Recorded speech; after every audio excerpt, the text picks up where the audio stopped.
Boa tarde, irmão.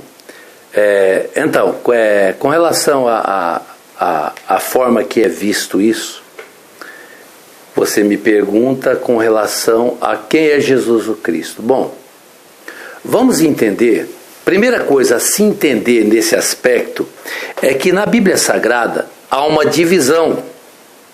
Por isso é que eu digo que não existe relação entre o Velho Testamento e o Novo Testamento. Não há nenhuma relação entre a igreja da lei, ao segmento da lei que é dado somente ao povo de Israel, e ao segmento do Novo Testamento que é dado a todos os povos, né? Vamos entender quem que é Jesus o Cristo, né?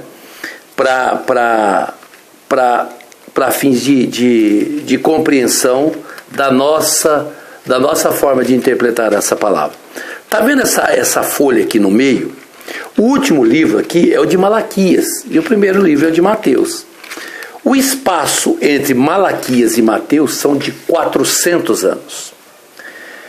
Isso daqui, esse Velho Testamento aqui, essa trava espiritual, que isso aqui é uma trava espiritual. Isso aqui é uma trava, isso aqui é uma coisa que não remete a nada. Isso aqui é só para quem quer conhecer sobre a história do judaísmo, a história dos feitos de Deus por um único povo, e que tem muita coisa humana aqui também, como também tem aqui. Mas aqui a gente vê um Deus perverso em várias formas, e Deus não é perverso, Deus é amor. Mas algumas histórias aqui não remetem a Deus, nem passam perto de quem é Deus. Mas vamos entender quem é Jesus.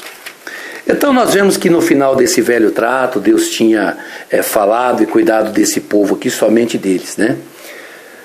Mas 400 anos sem falar com esse pessoal aqui do Velho Testamento, Deus pega e manda Jesus Cristo. Até então só Jesus. Nós conhecemos toda a história, a Virgem conceberá, dará à luz a um filho, e seu filho será o salvador de todos os povos. Maravilha. Mas então vamos entender essa história. Primeiramente ele manda João Batista no deserto, pregando: arrependei-vos, pois, e convertei-vos, porque vos é chegado o direito de entrar no reino dos céus. Tá bom. Aí o que ocorre? Enquanto isso, tem um jovem carpinteiro, ajudante de carpinteiro, ou carpinteiro também, até porque já tinha 30 anos de idade, certo? Esse jovem, ele começa o seu ministério aos 30 anos de idade, e o seu nome é Jesus. E esse Jesus começa a pregar e vai ter com João Batista. João Batista está realizando um batismo no Rio Jordão, e Jesus vai até lá. E João Batista dá testemunho acerca de quem de fato é Jesus. E Jesus então agora faz parte daquele batismo para que se cumpra o propósito para qual ele veio na terra. João Batista diz assim: eu vi o Espírito de Deus pousar sobre ele. Maravilha. É a história do Espírito Santo em forma de pomba repousando sobre Jesus. E Jesus Cristo, homem, Jesus homem, cheio do Espírito Santo, antes do contato com João, durante o contato com João e depois do contato com João. Ele sai pregando, fazendo o seu proselitismo, ensinando as suas parábolas, ensinando os caminhos da luz, ensinando os caminhos da ascensão espiritual, ensinando os caminhos que levam até um reino fora do reino terrestre, ou seja, o reino dos céus, chame como quiser. Nós vemos então Jesus Cristo, o homem, pregando, ensinando, falando como haveria de ser. Mas e quando Jesus, o homem, se torna Jesus, o Cristo, ou unicamente, exclusivamente o Cristo? Jesus, como homem, ele é levado ao deserto para ser tentado pelo diabo. Ele é levado pelo Espírito para o deserto para ser tentado. Chegando ali, ele é tentado e vence, volta, sempre cheio do Espírito Santo, foi sujeito às mesmas paixões, contudo era cheio do Espírito Santo. Ele pregou, ensinou várias coisas, e depois foi-lhe dado uma cruz, que na verdade não era dele, mas era de Barrabás, né? Barrabás tinha sido condenado numa pena de morte, e posteriormente então falaram: olha, vocês então querem Barrabás? Aí tiraram a cruz de Barrabás e deram para Jesus. Por isso não há cruz de Cristo. Não há cruz de Cristo. Há cruz de Barrabás. De Jesus não tem. Tem de Barrabás. O problema foi a escolha que foi feita naquele momento. Tiraram a cruz de Barrabás e passaram para Jesus, aquele que se chamava o Cristo. Muito bem, aí Jesus então, ele é crucificado, sofre toda aquela atrocidade terrível como homem. Jesus, homem, sofreu tudo aquilo.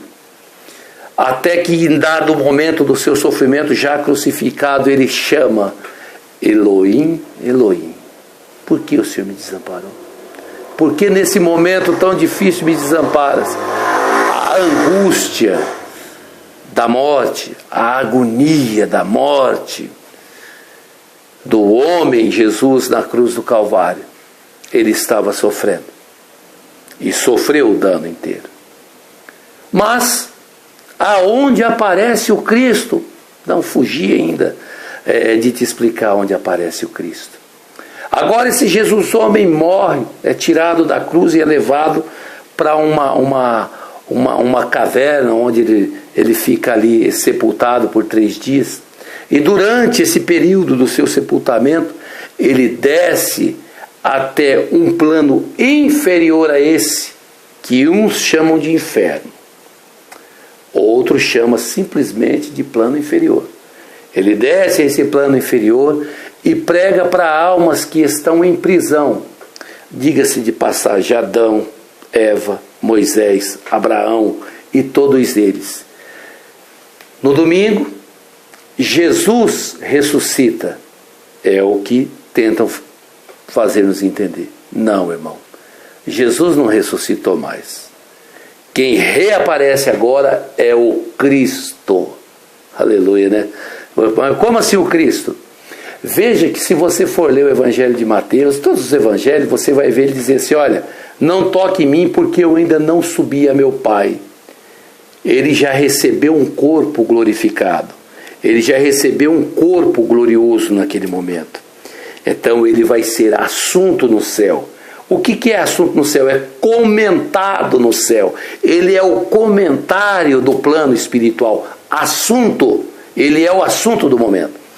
Então agora ele sobe a esse plano espiritual, já não tido como Jesus, filho do homem, descendência de Davi, mas sim como o Cristo, enviado de Deus, que venceu o plano espiritual da maldade e agora é o mediador entre os homens e Deus. Então, Jesus, o ministério de Jesus acaba na morte de Jesus.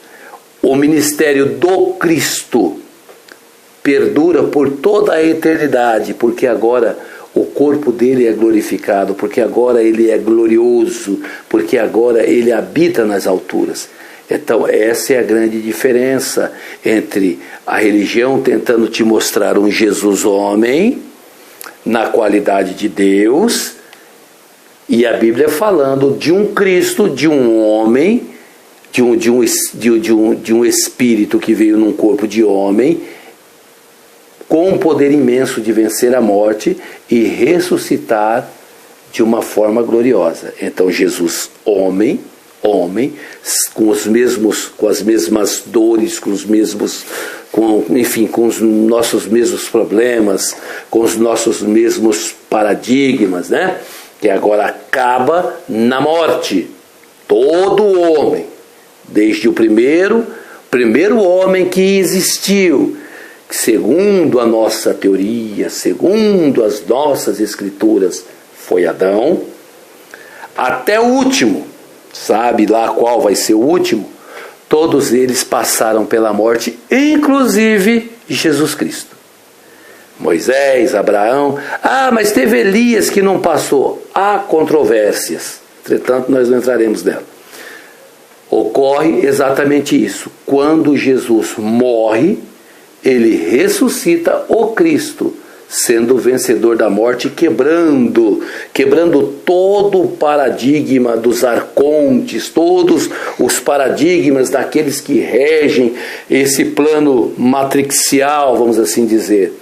Por isso temos que entender quem é o Cristo na nossa história, quem é o Cristo com relação a nós, que somos também espíritos eternos, que vamos viver eternamente. Precisamos entender quem é Jesus, homem, e quem é o Cristo ressurreto. Há uma divisão aí. Então você entendeu, irmão? O ministério de Jesus acaba no ano 33 da sua vida, aproximadamente. O ministério do Cristo começa 3 dias após o final do ministério de Jesus e perdura por toda a eternidade. Deus abençoe, espero que eu tenha conseguido te ajudar. E no